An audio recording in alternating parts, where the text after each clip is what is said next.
Good evening, lads. How are we all doing? Coach Tregs here, the founder of 30 Plus Men's Fitness. Guys, a big welcome to Simon. Simon, thanks for joining me, mate. What's the time there, dude? It's just 1 a.m. Wow. 1 a.m. Thank you, mate. Is it 1 a.m. 1 a.m. Monday or 1 a.m. Sunday? Monday. So are you working today?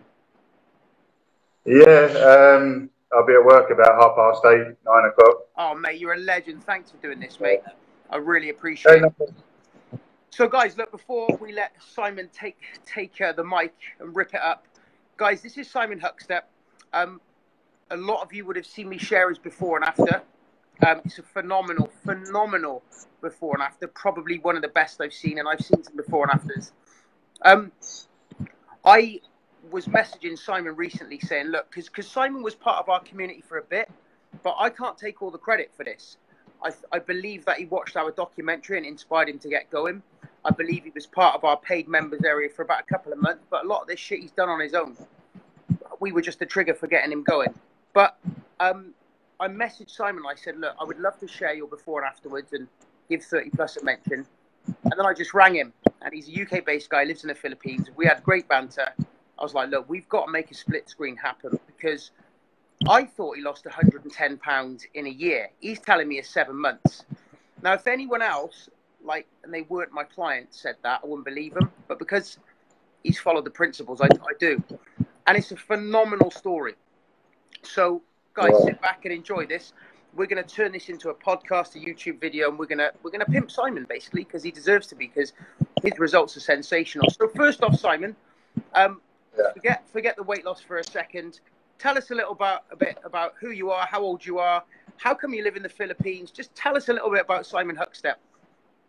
Okay, trying to bring it all in a fairly short space of time is that I'm from Gravesend in Kent, and I've been in Asia for the past just over 12 years. Oil and gas, oil field services, stuff like that. Yeah. So I've been mainly based in Singapore, and it's sort of like been my home and not really gone back too much. But Sure. over the period of time, the good life sets in, yeah. Yeah. So you just get carried away with the drinking and the nights out and getting up to mischief and everything like that. So yeah, I'm just turned 40 last year, and it sort of like gave me a bit of a wake up call with what was going on. Sure.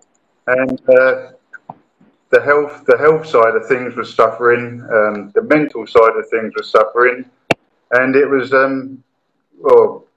mid last year it was all falling apart, and I could feel it. So I mean, what did you weigh at that time, bud? Say again? What did you weigh at that time last year? I was 145 kg. Okay. And yeah. And it was the thing that was getting to me was I was constantly had the flu and sick. Right. Okay. 2 months okay, 2 months not okay, and stuff like that. And then I was getting gout so much, and I couldn't walk, and it was just it was the good life catching up on you, really. What was your energy levels like, bud? My energy levels was barely can get up and focus in the daytime. It was just wearing me out completely. I mean, struggling just to get out of bed. I was more like rolling out of bed. So I think it was the thing that really hit me was when I was suffering with quite heavy depression. Sure. And when depression steps in, you seem to grab all sorts of things, and alcohol was my substitute, and McDonald's was my favourite friend, you know. Yeah. So I was just digging myself a grave, and I wasn't really listening. I wasn't listening to anyone. I just thought, it's just another day, you know. Can I ask how you managed to work? I mean, is your job quite physical, or you sat down? I'm in the office every day, and mostly it's you're using your brain, but to be perfectly frank and honest, is that you're not fully focused. I was always a believer, saying to my friends, I'm a functioning alcoholic. Yeah. It got quite serious, but I suppose because you get into a routine and you know how to do things to a certain extent, just to cover your arse. Let's be All right. frank and honest about it. Let me stop you there. That was it, really. What does describe a function alcoholic? Because I've worked with a load of clients that tell me that they don't have a problem with alcohol, yet when they tell me what they consume, I'm like fucking flabbergasted. I can't believe it. So what does that look like? Because there might be people out there that are struggling. They might be in denial, Well, and it'll be interesting for you to tell us. well, I knew there was a problem, but I could function. What I'm saying, functional. I could get up in the morning and go to work and do my day job. But you're only 10% now. The rest of you is just your head somewhere else, and you know you can do so much better. But it's just that you just function. You just get up and function for what you can. So what were you putting away in terms of booze? Pardon? What were you putting away a day in terms of booze, and when did you start drinking? Like 4 o'clock, 5 o'clock, midday? Oh no, it wasn't. It wasn't every day. It was every other day, but roughly it was between 8 and 10 pints a day. Then I'd get on the whiskey or the bourbon, and then the full cokes. So by the time midnight, 1 a.m., you're full up with booze, and then what do? You're hungry. You pick something else up. You get a curry. I used to take McDonald's in my backpack to work for the morning. Fuck. It was it got unreal, and then but you don't really think about it because you're still functioning. And then What did the weekends look like for you, mate? well, strange enough, my weekends were mostly spent in bed.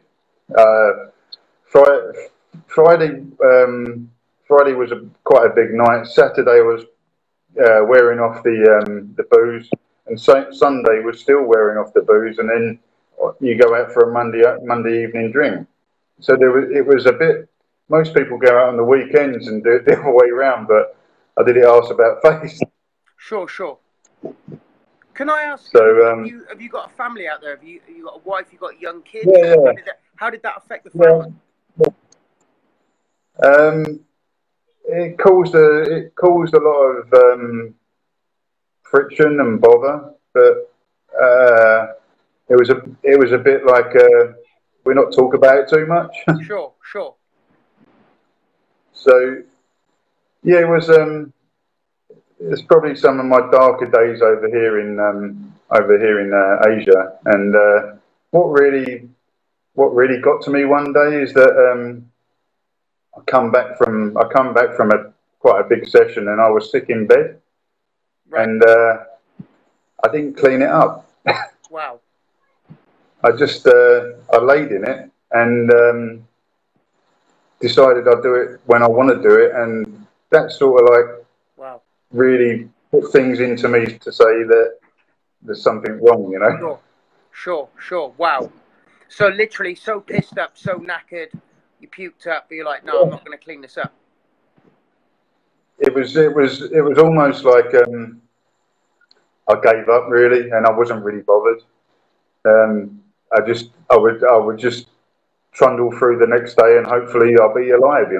So have you got And I kids? think, yeah, I've got one boy. Yeah. How I've old got is a son. He's four. So Four now. how did this affect things? I mean, so all right, so he's 4 now. So at your heaviest, he was a toddler. Were you able to do anything? I mean, I couldn't do nothing with him. I mean, all I can remember when he was about three years old, I couldn't even pick him up because I had gout in my elbows. Wow. So Wow. I was trying to tell them to be careful, trying to tell him to be careful and mind me because, you know, he used to jump up and down on my stomach, use it as a bouncy castle. Wow. Yeah, yeah. And it's great to laugh about it now, but it hurts. Yeah, it was just I just took it as it was, and thinking, oh, I'll just be like this forever. All right. And Let me ask you just this. a bit. Let me ask you this.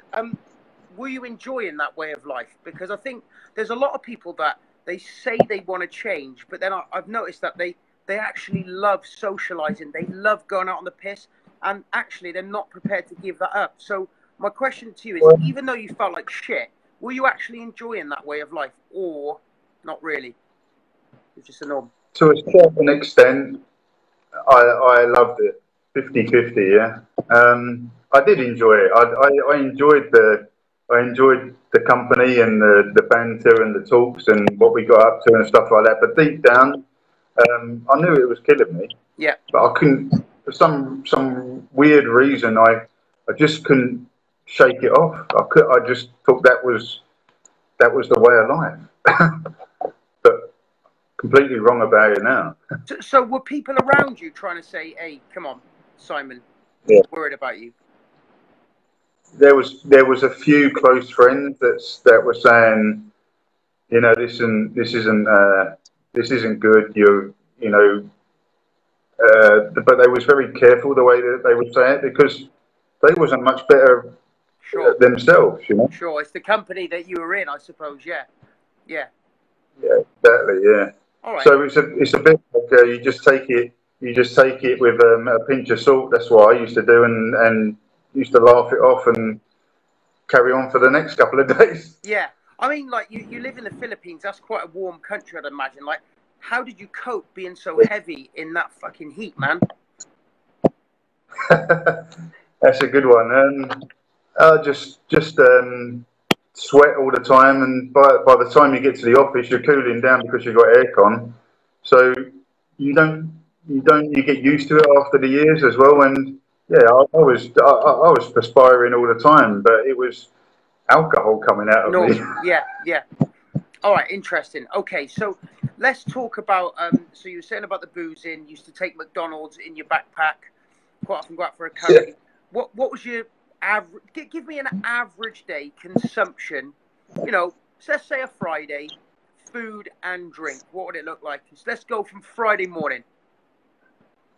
A Friday. Normally I wouldn't take a breakfast. Simple reason was because I couldn't handle it because I was drunk the night before. Sure. So then I'd go out. Then I'd go and have I don't know, maybe like a foot-long Subway, meatball, whatever the worst one you can possibly have, and then I'd I do normally have maybe something like a chicken burger or something like that. Then I'd go to the pub straight afterwards. So I think I'm full. Yeah. And then by the time I've had my drinking session, I mean, that's when it got worse. I mean, sometimes I could have like 3 Big Macs, and I was still like, I could have a portion of chips, and then I'd even take it home and eat in bed, and it'd be like 2 in the morning, and you think, Jesus, where's that come from? And then, let me ask you this. I know that you gradually gain weight over the years, but growing up, were you heavy growing up, or like what was your relationship like with food and stuff like that growing up? Because a lot of this can quite often stem from childhood. Yeah, I mean, basically, I was brought up on microwave food, but I was fit. I was cycling. I was playing a lot of football, quite a lot of football, and I was generally fit and slim. But the older I got, I would say 17 onwards, that's when the alcohol came in and everything else, and then you just don't realise you're getting big until a few people say to you. Sure, and then you had a very bad injury, didn't you, in your 20s or 30s, where you actually broke your back. Tell us a little bit about that. Yeah, I had a car accident when I was about 24, roughly about that age, 23, 24. I broke the mid to lower back. Basically, the car overturned and my back hit the door handle, and my back shattered. Wow. And plus, on top of that, I broke my right ankle, and my left foot was damaged, and there was nerve damage to a certain extent. So it was Christmas time, and we had to make a decision whether we have the operation or we just leave it as it is. I mean, just had to make the decision and trust the surgeons, and thank God that it worked, you know. Brilliant. Okay, and what did they say after the surgery? They didn't say too much, but there was more like you won't be doing any exertion, you won't be running around or doing stuff like that. And when someone tells that to you, it's a bit like, I don't want to try it just in case. Sure. So even walking up and down the stairs, I was very dubious and worried in case I slipped and stuff like that. And you just become more awareness around you, what you're doing, how you're doing, and stuff like that. And I bet you're gaining the weight over time. I bet you've still, you probably, those joints are still sore today. And I bet you gaining that weight did not help one bit, did it? No, not at all. I mean, when you've had something like that injury and you're constantly gaining weight, as I say, you don't really notice it until the older you get, and it took a toll on me when I hit about 40 for some reason, you know. Yeah. Okay, so look, let's talk about the moment you decided to change, because I think that you'd got to a point where it was just a way of life, you're fucking living off junk, boozing, throwing up in the bed, eating in the bed. What made you decide to change? Because I often say that in order for someone to change, the pain that they're in, it has to become so great that they're prepared to endure the pain of change. The pain of change is, reducing alcohol, reducing the junk, starting to exercise.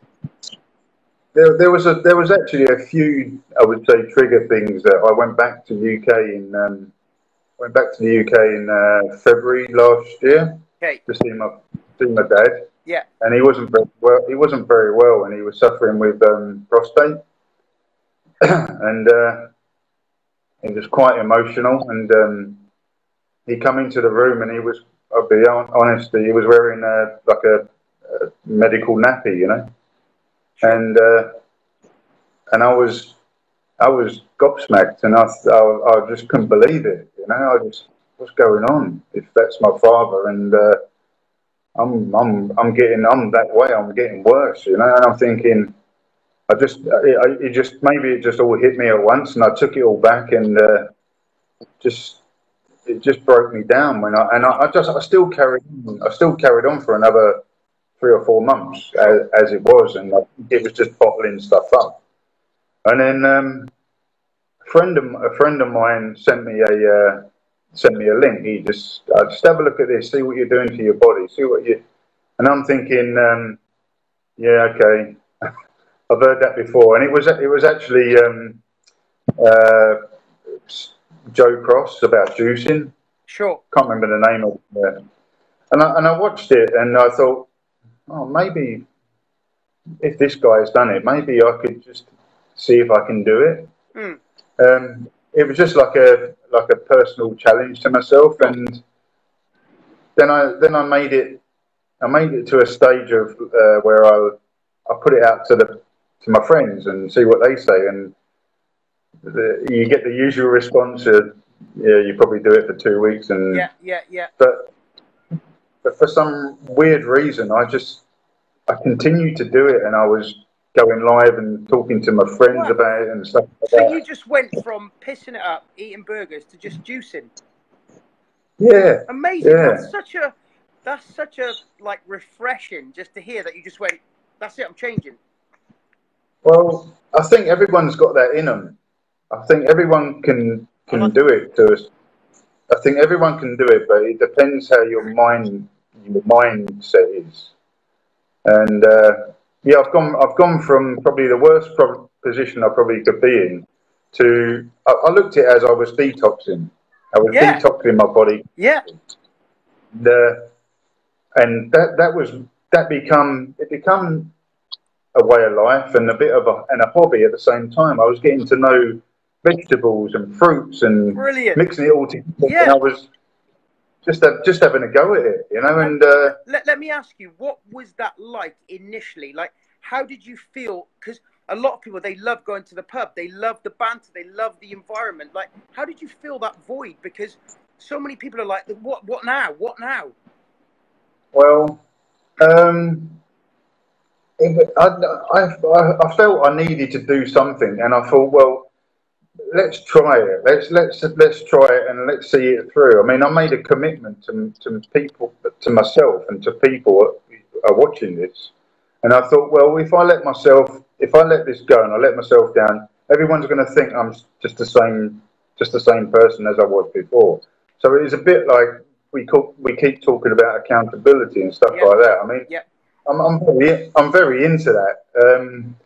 And I think it was a bit like, well, I can't let myself down. I don't want people to think bad of me. So let's try and continue this. And I did. I continued. I continued doing the juicing for about a couple of months. Wow, you must have dropped some serious weight initially, dude. Well, I was dropping about between 8 and 10 kilos in a few months. Yeah. Yeah.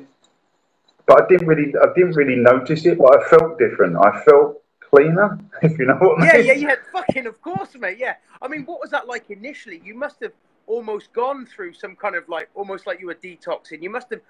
You couldn't have felt good straight away, surely. No. I was. I felt. I couldn't sleep. Yeah. I was feeling. Like anxious. Yeah. Constantly worrying about stuff, but it was more my body changing, my body getting rid of the alcohol. Yeah. I mean, you got to look at it. I was the amount of drink I was putting in my system. It was overloaded, and it was just getting everything out. And you know, here's something I hear. A lot of people, when they try to give up the booze, they can't sleep, they get anxious, and so they just go straight back on it. So that must have taken some serious fucking determination in those early days to push through. Yeah, and the way that I overcome the anxiety sort of thing was to watch more motivational juicing programs. Brilliant. Because I thought to myself, well, you know, you've done one day, you've done another day, you've done 5 days. Well, why can't you do 10? You know, it's just, it was a bit like you're constantly challenging yourself. And I love this. It just drove me to do more and more every day. And, but hand on my heart, I got to a stage where, yeah, I was hungry. I was hungry as anything. And then I thought, well, I've got to put something in my body that's good, apart from vegetables and fruits. I mean, so that's when I started to up the water intake, and because it filled me up a little bit, and then I just got onto good chicken, grilled chicken and fish, vegetables, and it just felt right. I felt comfortable doing that. Yeah. And then the juicer slowly disappeared in the back shelf, because I felt that I can control things better. Yeah. So bearing in mind at the same time, I was still drinking alcohol. Oh, you? Okay, right, okay. But I was I was not drinking beer.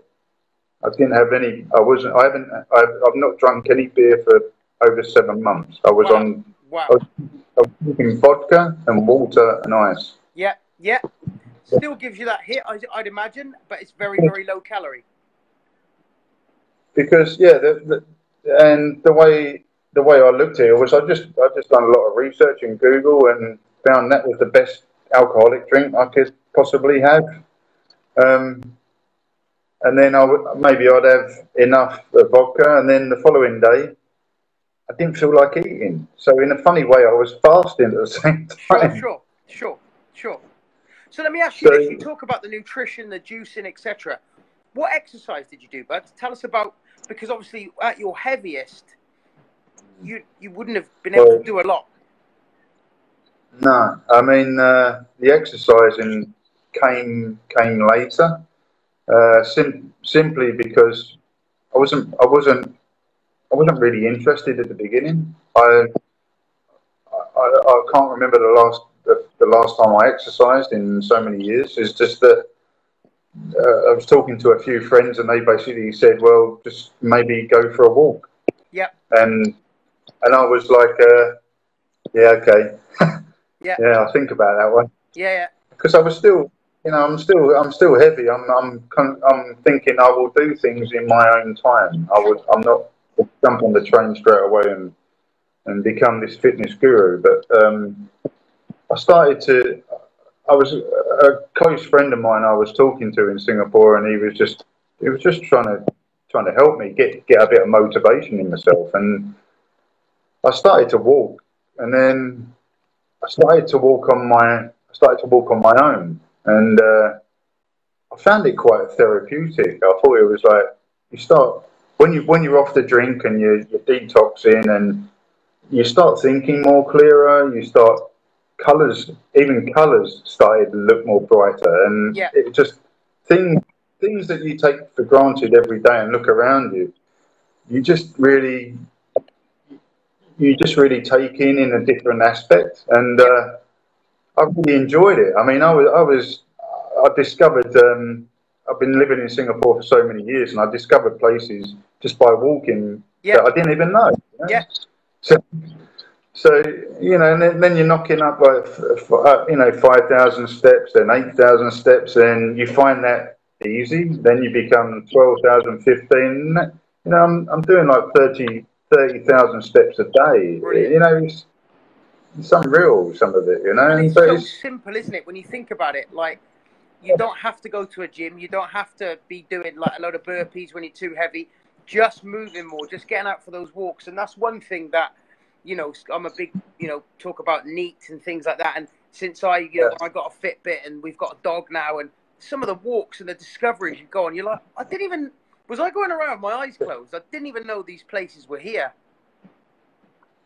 yeah. I mean, it was just because Singapore's a fantastic country, and I was discovering the city where I've been for so many years, and I didn't realise it was so interesting. And going to islands near Singapore is a bit like, why didn't I go? Why didn't I try this? Why didn't I? It's because you get into a habit of going to work, going to the pub, and eating crap food. Yeah. You don't nothing else, No. So yeah, walking got me brisk walk. I would say brisk walking. It was just walking. Walking got me changing my mindset as well. So I'm just bearing in mind I've gone through I'm going through the dietary stuff. Then I'm a bit of exercising, and things started to just change. I mean that took about 3 months before I could say I could feel really different. Right. About 3 months. So it wasn't. It's like anything. It wasn't a straight away overnight thing. And then for some reason, I've not rode a bike, and I missed riding bikes, and I rode my bike for the first time, and I've done about 40 kilometers Brilliant. along the coast road, and I just took my time, and I got right into it and enjoyed it, and then I thought, you know what, I'm going to buy another bike. I'm going to buy a better bike, and I'm going to do this as a weekly thing. Brilliant. And then I was riding like 70 kilometers on a day, on one day, in the heat, and just challenging myself all the time. And I was just it sort of like kept driving me to find something different, because I find so many people doing stuff on the exercise and the physical thing that they don't really enjoy it, but they do it for the sake of doing it. Yeah, And absolutely. everyone used to say to me, "Oh, just go and walk tread the pool. I can't swim. I don't enjoy swimming. I don't enjoy golf. I can't play football. I'm too heavy." There was always something there where there wasn't too many other choices. I mean, I was even embarrassed getting on the bike in case people see a fat guy on the bike, But you've just got to shake these things off and just go on with it, So what point in your journey did you discover 30 plus and what we do, bud? The second month I was juicing, begin mid-September. A friend of mine, Johnny, sent me the link, and I just I ignored it for 3 weeks. Sure. Because I don't know the real reason why, but I was quite a little bit skeptical with it all, because I didn't really know if it was one of these things that you sign up for, and what is it for me, And then, but I looked at it, and when I was on the when I was watching the program that you did, I watched it twice, and a few things really, the documentary, and I think a few things really hit me, especially when you was when you flew to Thailand, and about your friend and stuff like that, and I could sort of, for some reason, I could relate to some of that stuff, and I was thinking maybe I use this as a tool, if to refer to, and for someone to be there for me, and because no one knew me, none of you guys knew me, and it's like a lot of people, they just come into this group and you become friends overnight, and I felt maybe I felt quite safe about it. And I saw positive remarks and no nonsense, and I thought, well, let's give it a go. The way I looked at it was referring to it as a tool to refer to when I'm feeling a bit down. A lot of it pulled me through the first 3-4 months. Brilliant. It really did. Brilliant. And so, let's talk about your results to date, buddy. You have lost 110 pounds. That's 50 kilograms. Yeah. I mean, what does that feel like? What do people recognize you? What do people say to you? I mean, that's incredible. Yeah, it's crazy, yeah.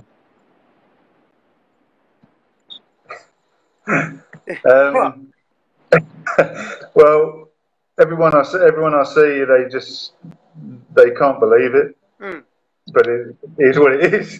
Yeah. I saw a guy on Friday. He said, "I haven't seen him for 2 years." He wasn't sure if it was me or not. Yeah. But it got to the stage where a while ago where I looked in the mirror, and I didn't realise who I was anymore. It was crazy. What do your family think? What does your son say? Well, when my son is he seems more happy with me doing things with him now. We go for walks, we go out on a bike, and I take him to school and stuff like that. Where before I wasn't bothered. And how does that make you feel now? $1 million, Brilliant. It's amazing. That's what it's all about. But yeah, it's Yeah, it's just it's about 50 kilos in just over 7 months now. So for 7 months, 5 days. So you got down to your 90 kilos. No, what are you now? 90 kilos? 92.6. Okay, amazing. And how tall are you, Simon? 5'8". Okay, 5'8". cool. So what is the goal? What's the ultimate goal? Well, it's very difficult to put a goal on it because my goal end of last year was 100 kgs, and I was 95.8. So it was a bit like, but in January I put some weight on, simply because I was moving apartment, moving country, uh, and also I wasn't exercising as much, and maybe I lost a little bit of focus and stuff like that. Plus, I still suffer from gout now and again. Right. It takes about 5 or 7 days out of me completely. I can't move. Have to get the medication, and then you're back on it again. So there was a delay in the beginning of the year, and then I noticed it coming off more so end of February, just simply by exercising consistently. Yeah. So what is the goal? What would you say it is? 80, 85? Well, I want to get to 80, Wow. and then I'm a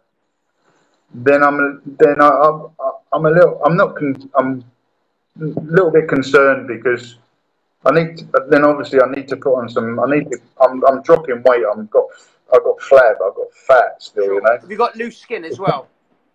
Loose skin, yeah. It's Yeah. just a lot of loose skin. So what I need to do, somewhere or other, I need to build that into some sort of muscle, I believe, and that's when I believe I'm going to hit the gym harder. Yeah. But I think you're doing things at the right time, aren't you? You're doing things at the right time, and I think when you get to that. Sorry, I'm just readjusting because it's gone a little bit dark here. Sorry, mate. What's that like there? It's getting a bit dark here. Yeah, so you're doing things at the right time, and you'll readjust. You know, once you get to 85 kilos, hit that gym, and then your body's gonna look completely different, isn't it? Yeah, and then I think that's what I need to do is just when when my body keeps changing, I need to reassess things. I need to go back and think about how am I going to get to put some muscle on, or how am I going to build myself up, and take it step by step rather than try and do it all at once. Yeah. Well, I mean, look, when you're ready, I can help you with all that, bud. But I think, look, what I really want to sort of conclude with is, guys, if you've got any questions for Simon, ask me. But I think, look, we all know how to lose weight. It's a case of eating less and moving more. We know that in this day and age, but it's way harder than just telling somebody that, because there's a whole lot of other things that come into it, like emotion. And we're emotive creatures. We're not robots. And, you know, we've all got stuff that's with us from young, and habits and childhood stuff. And that can often lead to, you know, excess alcohol, excess food, all that kinds of stuff. So I suppose what I want to ask you is, over that 7 months, right, do you have any setbacks apart from the house move? Did you have any times where you just thought, oh, fuck it, I can't be asked? Did you have, like, an inner voice in your head saying, Simon, you're not good enough, you don't deserve this? What kind of emotional, mental battles did you have, bud? There was a few negative people around me, and they didn't believe me, and then you start not believing yourself. But what really hit me one day was I started to jog. I just got off my arse and I started to jog a bit, and I was feeling good. And then I asked someone at work. I said, "What do you do when your knees are hurting?" He said to me, "It's best that you don't do it because your body weight's too big." And I thought to myself, I didn't ask you that. I didn't Yeah, ask you that. yeah, Yeah. And that, to me, that was a complete negative, and that put me in a bad frame of mind. And then, but what I was bringing back to myself, that the Sunday, I asked him on the Monday. The Sunday, I watched a podcast with Tyson Fury, brilliant. right? Oh, Joe Rogan, yeah, One that you put a link on, yeah, and brilliant. I started to watch it, and I thought to myself, maybe just think about how Tyson Fury, because it's a really interesting podcast where he goes through you can actually imitate. I was imitating myself into that position. I mean, and I was thinking he started to jog, and he was top heavy. He lost so much weight in a period of time, and I thought to myself, well, no one's going to tell Tyson Fury to he's top heavy and he can't do it. So why can't I do it? Yeah, And yeah, in a funny way, I put that negative to the side, and I just got my shorts back on and back out there, brilliant, brilliant, and mate. just kept at it, you know. Paul So says, what is your motivation to keep it off? Any more questions, guys? Get them in now. my motivation to keep it off is that I want to. I've got a few targets. I've shared some of them with you, Mark, as well. Is that I want to. I want to do an ultra. I want to do an Amazing, ultra amazing, before I'm 45. fantastic, brilliant. That's a And great idea, mate. I think that's amazing, but and why not? Why not? yeah, why not? If I can pull that off, then I'll be happy. That's motivating me. I've always said to myself when I'm jogging, I'm consistent. That's where I keep things tight. Is that if I can keep doing this, I need something to drive me. I Yeah, need if I can say I'm going to do a 10K run, then I'm going to do half a marathon, then I'm going to do a marathon. I need something to focus on and go for, because if I just say, oh, I've done that 10K, I've done half a marathon, what am I going to do? I want something that I want people to notice what I've done. brilliant, brilliant, brilliant, mate. Awesome. And I talk about this a lot. I think, I'm the same age as you, Simon. I'm 40. If I haven't got goals, I just go to pieces. I mean, I've often said that my reason why is my kids. Obviously, I run a fitness business, so, I can't be getting too out of shape. But if I don't have a goal, I go to pieces. And that's why I've always got goals penciled in. Tough Mudder, Europe's Toughest Mudder, 4 and 4 half marathon challenges. Stuff like that just keeps you, because I believe that mankind, we work better when we have a goal. We just Yeah, do. We're happier working towards something. I mean, like, let me ask you this. How have you felt internally whilst working towards this goal? like Focus? what in Yeah, like say mentally. again? Like, have you Oh, mentally? mentally, it's been some days it's been really emotional. I mean, I've broken down a few times. Really? I've been one way at the MRT or the train, and I'm looking at stuff where I was and where I've come, and watching some of the podcasts, and I try and keep that as a motivational thing every day. I watch something, and then sometimes I become really emotional, because I know I kicked ass at this, and I will continue to do it. And do you know what I love? Do you know what I love about it is the fact that you watch stuff every day that motivates you. And this is massive, right? Because I always say to people, right, if this is something you struggle with, you've got to do the work. So, Yeah, how can I say, like, if you have a battle with food and overeating, it's a fucking daily thing. You've got to listen to stuff. You've got to read books. You've got to do the work. You've got to go and search for motivation, listen to podcasts, because so many people, they'll just, like, we scroll through Facebook, Netflix, all that. They don't realize the fucking plethora of information out there from people that have done such amazing things that all you've got to do is fucking put your phone down for half hour, turn off Netflix for an hour, and go and listen to some of this shit. Like you said, that Tyson Fury podcast, that inspired you. It inspired me as well. Goggins, Paul says, David Goggins, These people are out there. Like, let's use it. It's free. Let's tap into it. And like you said, every day you go and listen to something. And, you know, a lot of people, like, they poo-poo that and say, oh, well, it's easy, you know, it's different when you're tired and you've got kids. Yes, it is. It's fucking harder. It's hard when you've got kids and you're tired. That's why you've got to go and try and get that motivation from somewhere. You know, it is harder. So use those tools that you can access. Do you know what I mean? Well, yeah, I 100%. I get it. I mean, there's the way I've looked at things, and the way so many people comment on what I'm doing, but they all find time to make an excuse. Time is so precious to us now, and I've only just realised that. It's just that the way I broke it down was, we got 24 hours in the day. Yeah, I love this. Yeah, if we can't spend 45 minutes to 120 minutes on ourselves, we're doing something wrong. Priority. We need to be the priority. You put yourself first, everything else falls into place.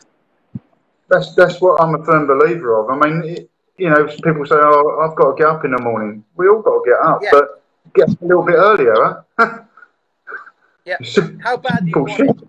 How bad do you want it? I mean, I shared something earlier. I shared a video earlier, and in that video I talk about it's okay to accept that you don't want it enough.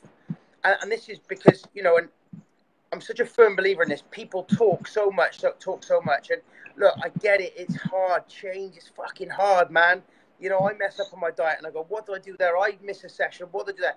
It's hard. But for some people, they have to accept that they don't want it enough because they're not prepared to change their social circle.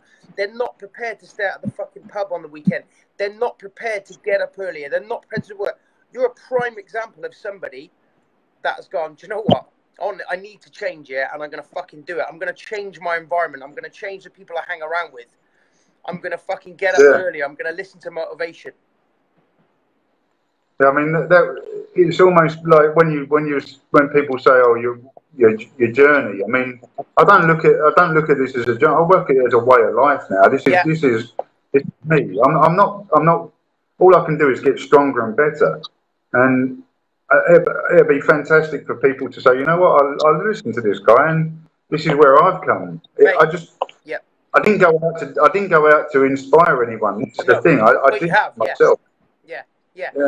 There's a great quote. I think it's like, at first they mock, and then, you know, eventually they'll ask you how the fuck you did it. Do you know what I mean? And once we get this on YouTube, buddy, we're going to get this to the press. We're going to make it go viral, and you will. You'll inspire so many because, you know, you've not just lost a bit of weight, you've lost a lot of weight. You've completely transformed, bud, all right?